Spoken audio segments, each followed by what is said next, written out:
actually did it. Let's say we need to buy a new computer for Krishna. So what computer did we buy? We went and looked at all the alternatives and we found the best computer, Macintosh. So, they say once you go Mac, you never go back. It's true. So we bought the best computer that we could because it's going to give the best service and it's going to be easy to use and powerful and so on, and so many good qualities, right? For Krishna. Okay, so when Arjuna is a king has to be married. Why? Because he has to produce sons. He has to have a dynasty. Okay? So who does Arjuna want to marry? He doesn't want to marry any ordinary girl. He wants to marry Krishna's sister, Subhadra, Krishna's internal potency. You understand? More or less. It's not that he is marrying. Well, of course he's getting a lot of personal pleasure out of this.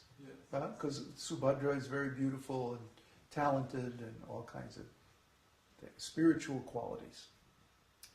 But he's actually deep down doing it for Krishna. You can't understand externally. You have to look internally. Just like when Arjuna asks Krishna, what are the qualities of a self-realized soul? How does he sit? How does he walk? How does he speak? He's asking externally. But when Krishna answers this question, he says, a self-realized soul is someone who has no desire for material sense gratification. He's talking about consciousness. So similarly, the answer to your question is on the level of consciousness. It's not about, is Arjuna desiring something else? No. Why? Because Arjuna is a pure devotee. He's a parishad, an eternal associate. He doesn't do anything apart from Krishna's pleasure. You see. So when Arjuna saw that, first of all, Subhadra was interested in him, and second of all, Krishna approved of it, this is like win-win-win. He gets to marry the most qualified princess, and he gets to do his thing as a kshatriya, right? And Krishna is pleased. It's like perfect, great, let's do it. You see, just like if you want to buy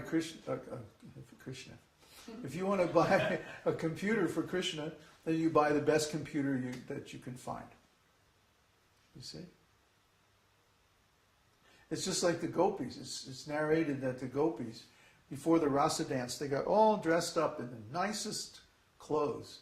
Everything beautiful and perfect. Huh? Were they vain? No. They did it to please Krishna. That was their aim. That's clear so far. The part that I don't understand at all is, if Arjuna, original spiritual form is of a gopi, why would he lower the service to friendship? To please Krishna. But Krishna is pleased the most in conjugal mood. But when Krishna goes to the material world, he needs associates who understand his purposes.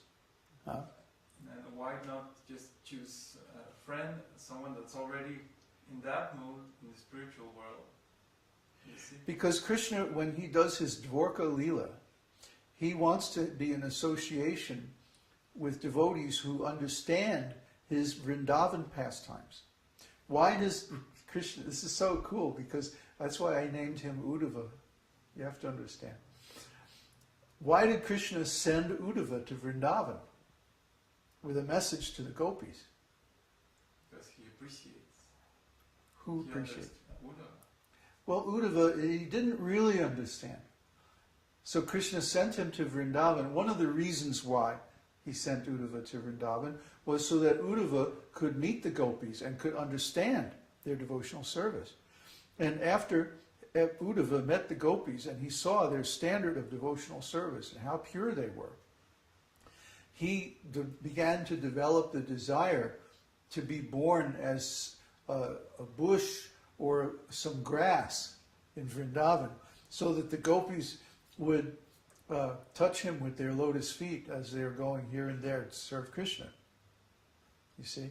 He saw their devotional service as being so exalted that his own devotional service in the mood of friendship and servitude to Krishna was just nothing in comparison. So Krishna wants to be surrounded by devotees who understand his deep moods. You see? He doesn't want to be with devotees in his Dwarka pastimes especially. He wants to be surrounded with devotees who understand where he's coming from. Why he sometimes gets these tremendous nostalgic moods for Vrindavan. You see? You know, I told you that story how one day Krishna didn't want to get out of bed. After meeting Nanda Kumar in Brihad Bhagavatamrita, it's described that after Nanda Kumar came to Dwarka, dressed as a cowherd boy with a flute in his belt, and he met Krishna and he paid his obeisances, and Krishna is looking at him, and he says, "Can I see that flute?" And Nanda Kumar gives Krishna the flute, and Krishna is just looking at the flute like this. And then he says, "The assembly is adjourned." And he goes off to his room, closes the door. And the next morning he didn't want to get out of bed. Where's Krishna? What's going on? See? Krishna was in this deep mood of Vrindavan. It's like, that's Krishna. You see? And when he's in Dwarka, he's really out of his element. He doesn't feel fully at home. So devotees like Uddhava and Balaram is there, see? And Arjuna, he's actually a gopi from Vrindavan, you see? They can understand Krishna's moods. And when he gets like that, then they can make some arrangement to please Krishna and bring him out of it. So he can continue his Dwarka Leela. You look like you sort of understand, but you don't really understand. Okay. Just the next thing is, why would Krishna get out of that mood at all? Get out of what mood? For separation, the experience of rasa of separation. Get out of what mood? The conjugal mood.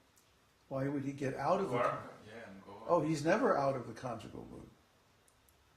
He isn't. No, externally he goes to Dwarka and becomes a great king. But he's still in that mood. But he's still in Vrindavan mood. He's always in Vrindavan mood. I see.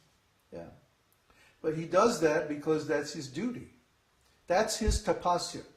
One time, who was it? Brahma, I think, asked Krishna, how do you maintain all these worlds? Because he was seeing there were all these universes and all these Brahmas and Shivas from these other universes came and offered their obeisances at Krishna's feet.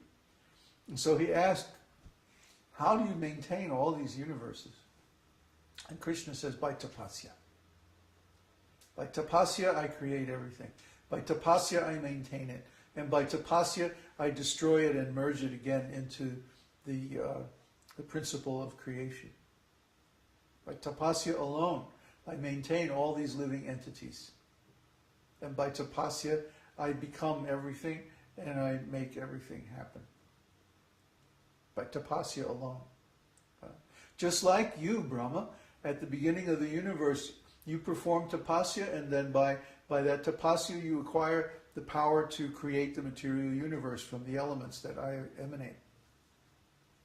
You see? So tapasya is actually the key to all power.